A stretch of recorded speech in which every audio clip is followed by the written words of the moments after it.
प्रिय विद्यार्थियों नमस्कार। स्वाध्याय विद्यापीठ के ऑनलाइन प्लेटफॉर्म पर आप सभी का हार्दिक स्वागत और अभिनंदन।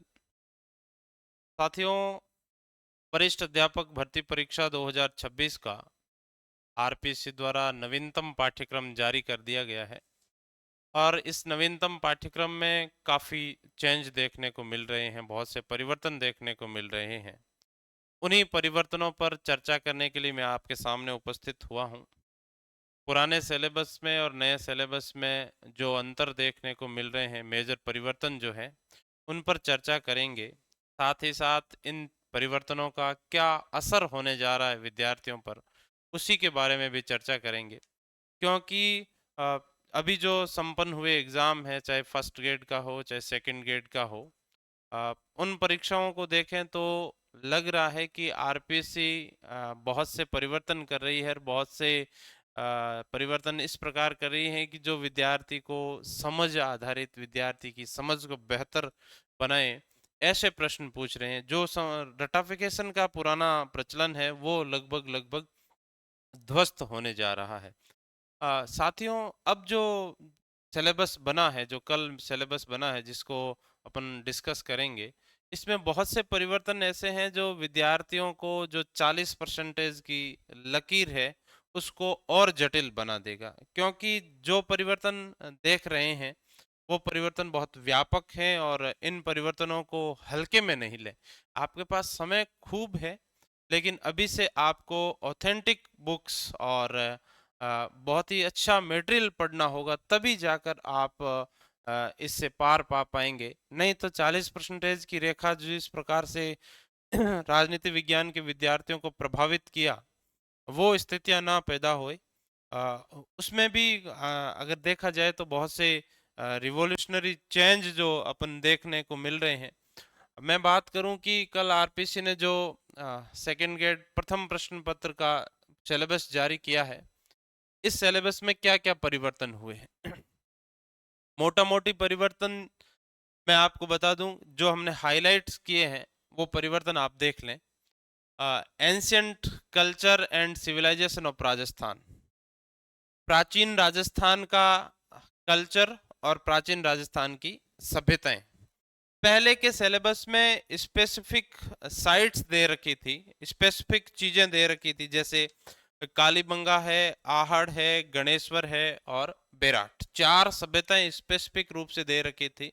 लेकिन इस बार उन्होंने चेंज क्या किया है कि साइट्स एंड देयर इम्पोर्टेंस, यानी कि स्थल और उनका महत्व, यानी कि राजस्थान भर में जितने भी सभ्यता स्थल है वो इंक्लूड कर दिए हैं और जितने भी सभ्यता स्थल है उनका महत्व क्या है वो इंक्लूड कर दिया। ये बहुत ही मेजर परिवर्तन है, क्योंकि राजस्थान में सभ्यता स्थलों को देखें तो लोह युगीन, नवपाषाण काल युगीन, कांस्य युगीन, हड़प्पा युगीन और उसके बाद के भी कई सभ्यता स्थल हैं।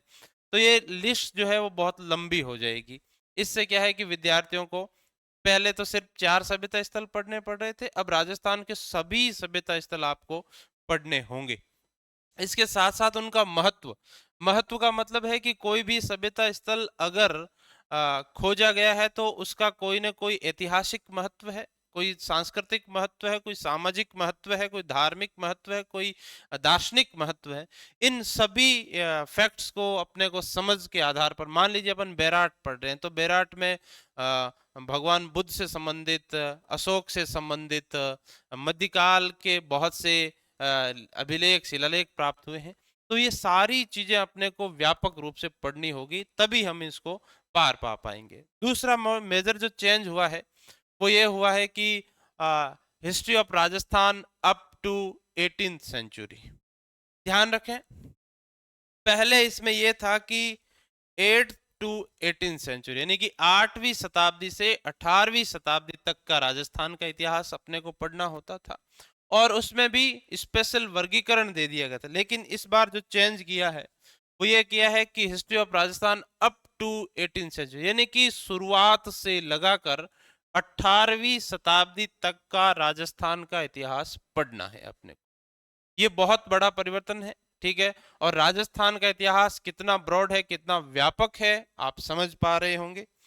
पहले जो स्पेशल जैसे कि गुर्जर प्रतिहार, चौहान ऑफ अजमेर, अजमेर के चौहान, दो सेगमेंट दे रखे थे, लेकिन अब दे दिया है कि राजपूत डायनेस्टीज ऑफ राजस्थान, राजस्थान में, ठीक है, राजपूत राज्य, यानी कि अपने प्रिंसली स्टेट जितने भी थे, राजस्थान के जिन जिन क्षेत्रों में देसी राजे रजवाड़ों ने शासन किया, उन संपूर्ण राजस्थान के इतिहास को पढ़ना है। यानी कि अब किसी भी पार्ट को अपन हल्के में नहीं ले सकते, संपूर्ण राजस्थान का इतिहास है। दूसरा चेंज है रिलेशन विद दिल्ली सल्तनत। दिल्ली सल्तनत के साथ में राजस्थान का रिलेशन कैसा रहा, मेवाड़, रणथंबोर, जालोर।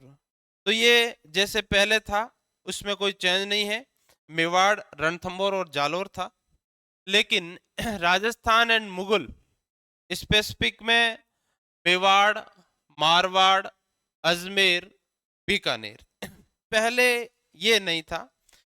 इसमें जो चेंज किया गया है वो किया गया है कि इसमें अजमेर को दिया गया है, इसमें बीकानेर को दिया गया है, और उसके बाद में विथ स्पेशल रेफरेंस, यानी कि स्पेशल रेफरेंस किसी राज्य का किसी राजा के साथ कैसा संबंध, यानी कि सांगा का मुगलों से क्या संबंध, कैसा संबंध रहा, कौन कौन से युद्ध हुए, ठीक है, प्रताप का मुगलों के साथ कैसा संबंध रहा, मानसिंह, अजमेर के मानसिंह का संबंध मुगलों के साथ कैसा रहा, चंद्रसेन, जोधपुर के चंद्रसेन और मुगलों के साथ संबंध कैसा रहा, राय सिंह ऑफ बीकानेर, बीकानेर के राय सिंह का मुगलों के साथ कैसा संबंध रहा, और राज सिंह ऑफ मेवाड़, मेवाड़ के राज सिंह का मुगलों से क्या संबंध रहा।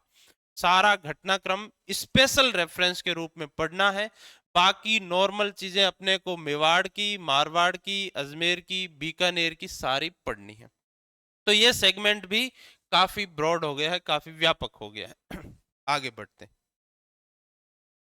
History of freedom struggle of in Rajasthan, इस पार्ट में कोई मेजर चेंज नहीं है। 1857 की क्रांति, political awaking, Prajamandal movement, pheasant and tribal movement पहले थे वही है सेम, कोई परिवर्तन इसमें नहीं किया गया है। इंटीग्रेशन ऑफ राजस्थान, राजस्थान का एकीकरण में भी कोई ज्यादा परिवर्तन नहीं है, सेम टू सेम चीजें हैं। सोशल एंड रिलीजन, ठीक है, सोसाइटी एंड रिलीजन, ठीक है, समाज और धर्म, इसमें कोई मेजर चेंज नहीं है, सारी की सारी सेम चीजें हैं। लोक देवता और देविया टॉपिक सेम है, संत ऑफ राजस्थान सेम टॉपिक है, ठीक है। Architecture, temple, fort and palace, इसके साथ साथ में एक चीज और जोड़ दी है, मॉन्यूमेंट्स, ठीक है, स्मारक इसमें ऐड कर दिए हैं। तो अपने को अब टेम्पल, फोर्ट्स, पैलेस के साथ साथ में मॉन्यूमेंट्स भी पढ़ने होंगे, एक चीज इसमें एक्स्ट्रा कर दी है, ठीक है ना। उसके बाद में जो चेंज है वो इसमें कोई ज्यादा नहीं है, ठीक है। Folk music, dance and performing art, ध्यान रखें पहले फोक म्यूजिक और डांस था, परफॉर्मिंग आर्ट इसमें नहीं था, यानी कि प्रदर्शन करने वाली सभी कलाओं को इसमें शामिल कर लिया है, थोड़ा सा इस पार्ट को ब्रॉड किया है, व्यापक कर दिया है।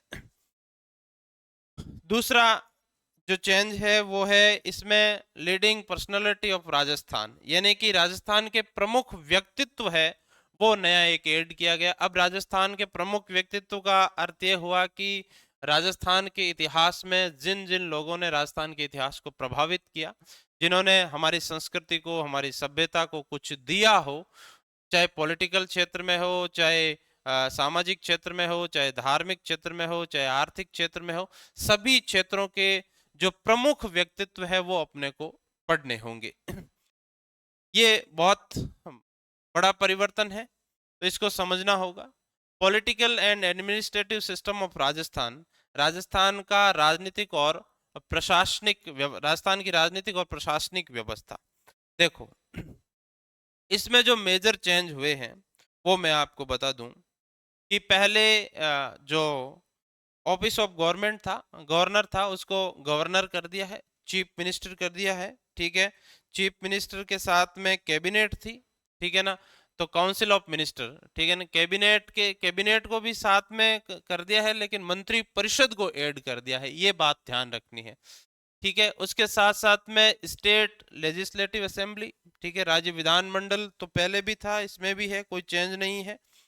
इसके साथ साथ में जो मेजर चेंज किया है वो ये है कि state secretariat and chief secretary, ठीक है, सचिवालय और मुख्य सचिव को इसके साथ में पहले ऐड किया गया था, लेकिन इसको अब अलग कर दिया गया है, स्पेशली सेक्रेटरीट कर दिया है। ठीक है, उसको अलग बांटा नहीं, मुख्य सचिव अलग से नहीं दिया गया है, वो इसके साथ में हिडन हो गया, एक तरह से अपने को और ज्यादा पढ़ना है। Rajasthan high court and subordinate court, यानी कि राजस्थान हाई कोर्ट भी पढ़ना है, राजस्थान के अधीनस्थ न्यायालय भी पढ़ने हैं। तो ध्यान रखना है, राजस्थान की जो न्यायिक व्यवस्था है वो आपके पूरे सिलेबस में डाल दी है। राजस्थान की न्यायिक व्यवस्था आपको पूर्ण रूप से पढ़नी है, हाई कोर्ट से लगाकर तहसील कोर्ट तक। इसके साथ साथ में मेजर जो चेंज हुए हैं वो मैं आपको बता दूं। पंचायती राज व्यवस्था में कोई परिवर्तन नहीं है, ठीक है, नगरीय प्रशासन में कोई परिवर्तन नहीं है, ये पहले भी था और अब भी है, थोड़ा इसको डिस्क्राइब कर दिया गया है। लेकिन जो मेजर और चेंज है वो बात कर लेते हैं। स्टेट सेक्रेटरीट, ठीक है, डिविजनल कमिश्नर, डिस्ट्रिक्ट एडमिनिस्ट्रेशन, ये टॉपिक पहले नहीं थे, इन टॉपिक को ऐड कर दिया गया है, ठीक है ना। अपने जिला प्रशासन को ऐड कर दिया गया है, इसके साथ साथ में संभागीय व्यवस्था को भी इसमें ऐड कर दिया गया है, यानी कि सिलेबस को थोड़ा ब्रॉड किया है पॉलिटिकल परिप्रेक्ष्य में। राजस्थान पब्लिक सर्विस कमीशन पहले भी था, आरपीसी, और अब भी है, लेकिन Rajasthan state commission for women, ठीक है, महिला आयोग पहले सिलेबस में नहीं था, महिला आयोग को ऐड कर दिया गया है। ध्यान रखना, पहले अपने मानवाधिकार आयोग था तो मानवाधिकार आयोग को हटा दिया, उसकी जगह महिला आयोग ऐड कर दिया। Rajasthan state finance commission, Rajasthan में वित्त आयोग को ऐड कर दिया गया है, पहले वित्त आयोग का प्रावधान नहीं था सिलेबस में, इसको ऐड किया गया है। साथ ही साथ राजस्थान स्टेट इलेक्शन कमीशन भी नहीं था, ये नया ऐड किया गया है, राजस्थान चुनाव आयोग को ऐड कर दिया गया है। साथ ही लोकायुक्त पहले टॉपिक अपने सिलेबस में नहीं था, तो अब लोकायुक्त टॉपिक इसमें ऐड कर दिया गया है।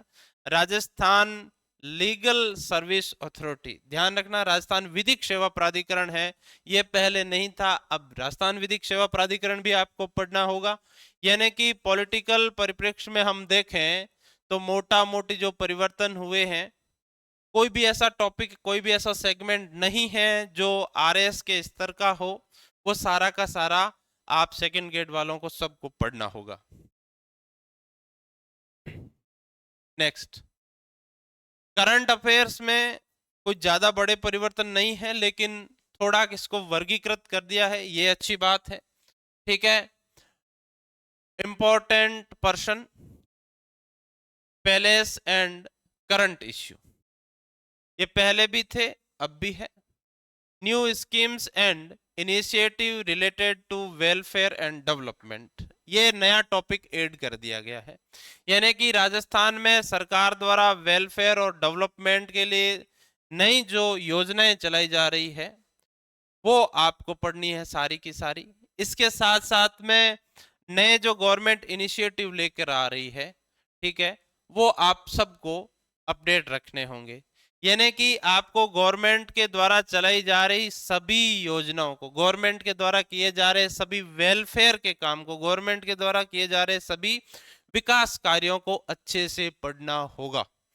कोई भी नई योजना आती है, कोई भी नया अपने इन्वेस्टमेंट आता है, कोई भी नवाचार होता है, कोई भी नया डेवलपमेंट होता है, तो वो आपको ध्यान में रखना होगा करंट के परिप्रेक्ष्य में। इकोनॉमिक्स एंड पॉलिटिकल डायनेमिक्स, ठीक है, ये पहले भी था, इसमें कोई बड़ा परिवर्तन नहीं है। राजस्थान में होने वाले राजनीतिक और आर्थिक विकास को बहुत अच्छे से आपको समझना होगा। इसके साथ साथ में sports and games, award, books and author, ये पहले भी थे अब भी है, कोई बड़ा परिवर्तन इसमें देखने को नहीं मिल रहा है। इसके साथ साथ में general knowledge of world and India, विश्व और भारत के सामान्य ज्ञान में जो परिवर्तन किए गए हैं वो अपने को समझने होंगे।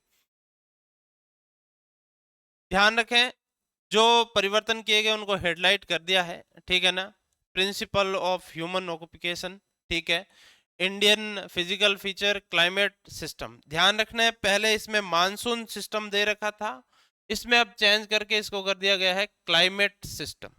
यानी कि आपको भारतीय जलवायु को बहुत अच्छे से पढ़ना होगा, ठीक है ना। इसके साथ साथ में सिर्फ पहले अपने को मानसून तंत्र पढ़ना होता था, लेकिन अब अपने को पूरी भारत की जलवायु अच्छे से पढ़नी होगी। ये थोड़ा ब्रॉड कर दिया गया इस सिस्टम को। अब बात करते हैं constitution and Indian and foreign constitution, constitution of India and foreign policy. भारतीय संविधान और विदेश नीति का जो पार्ट था उसमें जो परिवर्तन किया गया है वो देखने होंगे। ध्यान रखें, सिटीजनशिप, नागरिकता पहले सिलेबस में नहीं थी, नागरिकता का टॉपिक ऐड कर दिया गया है, ठीक है ना। ठीक है, फंडामेंटल राइट्स, फंडामेंटल राइट्स पहले स्पष्ट तौर पे नहीं दे रखे थे, अब स्पष्ट तौर से आपको फंडामेंटल राइट पढ़ने होंगे, ध्यान रखना है, ठीक है। पहले सिर्फ राष्ट्रपति थे टॉपिक अपने सिलेबस में, अब अपने को उपराष्ट्रपति, वाइस प्रेसिडेंट भी पढ़ना पड़ेगा। पहले सिर्फ प्राइम मिनिस्टर दे रखा था, लेकिन अब प्राइम मिनिस्टर के साथ में काउंसिल ऑफ मिनिस्टर, मंत्री परिषद भी अपने को पढ़ना होगा। उसके बाद में संसद, पार्लियामेंट अपने को पढ़ना होगा, सुप्रीम कोर्ट पढ़ना होगा, इलेक्शन कमीशन पढ़ना होगा। ये टॉपिक पहले स्पष्ट तौर से अपने सिलेबस में नहीं थे, अब संसद दे दिया गया है, सुप्रीम कोर्ट दे दिया गया है और इलेक्शन कमीशन दे दिया गया है। यानी कि भारत की न्यायिक प्रणाली भी पढ़नी पड़ेगी, भारत की संसदीय व्यवस्था पढ़नी पड़ेगी, भारत का चुनाव आयोग पढ़ना पड़ेगा। नेक्स्ट मेजर चेंज जो हुआ है, ठीक है ना, वो पॉलिटी, विदेश नीति के मामले में किया है। Principle of Indian foreign policy, भारतीय विदेश नीति के सिद्धांत पहले भी थे। कंट्रीब्यूशन ऑफ जवाहरलाल नेहरू, नेहरू जी का योगदान पहले भी था और अब भी इसमें दे रखा है, कोई इसमें चेंज नहीं है। लेकिन India's relation with major power, यानी कि भारत के विश्व की महाशक्तियों, मेजर पावर के साथ में कैसे रिलेशन है, ये नया टॉपिक है। यानी कि आपको भारतीय विदेश नीति की समझ रखनी होगी। यानी कि भारत की अगर दुनिया के मेजर पावर के साथ, मेजर शक्तियों के साथ संबंध है, जैसे कि अभी भारत और अमेरिका के बीच में जो विवाद चल रहा है, ठीक है ना, टैरिफ को लेकर, तो आपको इसकी पृष्ठभूमि जाननी होगी। भारत और अमेरिका के संबंधों में कब कब उतार चढ़ाव आए, आजादी से लगाकर आज तक भारत की विदेश नीति अमेरिका के साथ किस प्रकार की रही, ये तमाम चीजें आपके नॉलेज में होनी चाहिए, तभी आप ये प्रश्न ठीक से कर पाएंगे। इसके साथ साथ में मेजर पावर, जैसे भारत और रशिया के संबंध कैसे रहे, भारत और यूक्रेन के संबंध कैसे रहे, भारत का मध्य पूर्व के साथ कैसा संबंध है, भारत का पश्चिमी देशों के साथ कैसे संबंध है, सारा आपको ये चीजें बहुत ही समझ पर आधारित है, क्योंकि विदेश नीति का मामला आप जितना ब्रॉड पढ़ेंगे तभी आपको समझ में आएगा। इसके साथ साथ में दे रखा है नेबरिंग कंट्री, भारत के पड़ोसी राज्य, और भारत के पड़ोसी राज्यों के साथ भारत के कैसे संबंध है, किन किन चीजों को लेकर भारत के पड़ोसी राज्यों के साथ में कॉन्फ्लिक्ट है, विवाद है, ठीक है ना। और हाल ही में कौन कौन से विवाद हैं जो उभर कर सामने आए, जैसे भारत और चाइना के बीच में जो विवाद उभर कर सामने आया, जैसे गलवान घाटी का मामला हो, भारत चीन के बीच में काला पानी को लेकर विवाद हो, भारत और बांग्लादेश में जो 3 बीघा गलियारा है, ये चीजें हैं। यानी कि अपने पड़ोसी देशों के साथ में किस प्रकार की अपनी विदेश नीति रही है, वो सारी चीजें आपको पढ़नी होगी, ठीक है। कंटेम्प्ररी इश्यू एंड चैलेंजेस, यानी कि भारतीय विदेश नीति के सामने क्या क्या चैलेंजेस है, ठीक है, और भारतीय विदेश नीति में अभी कंटेम्प्ररी यानी कि जो नए इश्यू आ रहे हैं वो कौन कौन से हैं, ये सारे आपको ध्यान में रखने होंगे। उसके लिए आपको प्रतिदिन का न्यूज़पेपर बहुत अच्छे से पढ़ना होगा, ठीक है ना, ताकि आपकी विदेश नीति से संबंधित समझ है वो विकसित हो जाए। ये एकदम से नहीं होगा, किसी गाइड के पढ़ने से एकदम से ये चीजें नहीं आएगी, आपको थोड़ा ब्रॉड पढ़ना होगा तभी ये चीजें आपको समझ में आएगी। नेक्स्ट मामला है शिक्षा मनोविज्ञान से संबंधित। शिक्षा मनोविज्ञान से संबंधित कुछ कॉन्सेप्ट चेंज हुए, बाकी कोई मेजर चेंजमेंट नहीं है शिक्षा मनोविज्ञान में। अपन देखें concept and principle of development. ध्यान रखें पहले सिलेबस में जो चीजें दे रखी थी उन पर अपन चर्चा कर लें कि क्या क्या चेंजमेंट किया है। ध्यान रखना है पहले था educational psychology, nature, scope, implication and effective teaching. इसको थोड़ा सा चेंज कर दिया गया है, ठीक है ना। होलिस्टिक डेवलपमेंट ऑफ लर्नर, यानी कि बालक का संपूर्ण विकास, जिसमें आपको कॉन्सेप्ट, उसका कॉन्सेप्ट क्या है, सिद्धांत क्या है और डेवलपमेंट क्या है। पहले ग्रोथ एंड डेवलपमेंट दे रखा था, लेकिन इसको डेवलपमेंट में यानी कि सारी चीजें पढ़नी पड़ेगी आपको, ग्रोथ भी पढ़ना होगा और विकास भी पढ़ना होगा। इसके साथ साथ में चीजें कुछ क्लियर कर दी है, जैसे कि पहले भी इसमें कॉग्निटिव, सोशल, मोरल, इमोशनल, ठीक है, लिंग्विस्टिक एंड फिजिकल डेवलपमेंट। एक चीज नई ऐड की है, भाषा विकास। भाषा विकास का टॉपिक पहले स्पष्ट नहीं था, लेकिन हम मनोविज्ञान में भाषा विकास को भी पढ़ते थे जब विकास का टॉपिक आता था। इसके साथ साथ में मनोविज्ञान के बाकी किसी भी चैप्टर में कोई बड़ा परिवर्तन देखने को नहीं मिला है। लर्निंग का टॉपिक सेम है, पर्सनालिटी का है, ठीक है ना, इंटेलिजेंस एंड क्रिएटिविटी का टॉपिक सेम है, ठीक है, मोटिवेशन का टॉपिक सेम है, कोई परिवर्तन नहीं है। इंडिविजुअल डिफरेंस, ठीक है ना, इसमें भी कोई ज्यादा परिवर्तन आपको देखने को नहीं मिलेगा। एक नया टॉपिक जोड़ा है, development of 21 century skill, concept and strategy, यानी कि 21वीं शताब्दी में स्किल से संबंधित जितना भी डेवलपमेंट हुआ है, ठीक है, और उसके लिए क्या क्या स्ट्रेटजी रही है, वो सारी चीजें आपको पढ़नी होगी।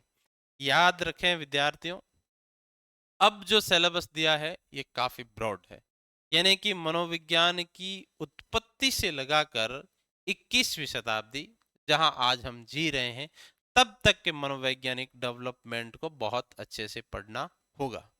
तो प्यारे साथियों, डरने की कोई जरूरत नहीं है, आपके पास समय काफी है, तो आपको धैर्य के साथ नई किताबों के साथ पढ़ना होगा, क्योंकि जो ये परिवर्तन किए गए हैं, ये परिवर्तन आजकल जो मार्केट में बुक्स उपलब्ध हैं, जो गाइड्स उपलब्ध हैं, उनमें सिस्टमेटिक ढंग से आपको नहीं मिलेंगे। आपको उसके लिए अलग अलग रेफरेंस बुक काम में लेनी होगी, ठीक है।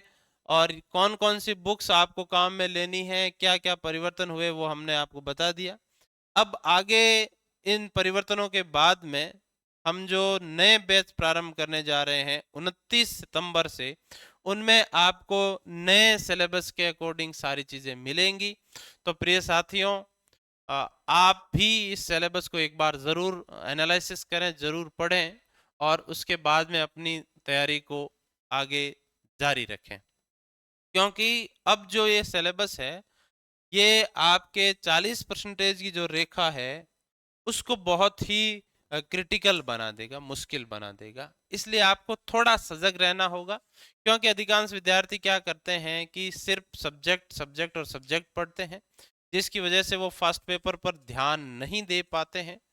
तो जो विद्यार्थी अपने सब्जेक्ट में बहुत अच्छे हैं, उन विद्यार्थियों से मैं ये कहना चाहूँगा कि आप अपने फर्स्ट पेपर को स्ट्रॉन्ग करें, ताकि आपका सिलेक्शन है वो सुनिश्चित हो जाए। और उसके लिए हम जो स्ट्रेटजी लागू कर रहे हैं उसके साथ जुड़िए और अपनी सफलता सुनिश्चित करिए। जय हिंद, जय राजस्थान।